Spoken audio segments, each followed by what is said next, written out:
To add Google Analytics to your DPO store, select WooCommerce, Settings, then navigate to Integration, select Google Analytics.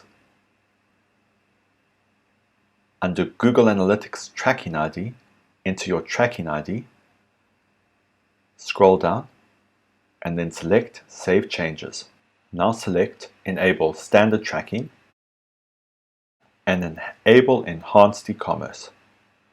Please note, if you are using the previous generation of Google Analytics, the Universal Analytics, you will need to turn on Enhanced E-commerce in your Google Analytics dashboard before enabling this setting.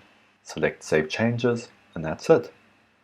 Please note that it will take up to 24 hours to start displaying results, but you can test this straight away to make sure that the real-time users are updating with correct values on your dashboard. To test this, navigate to your homepage, make sure you refresh, and then navigate to a different page on your website.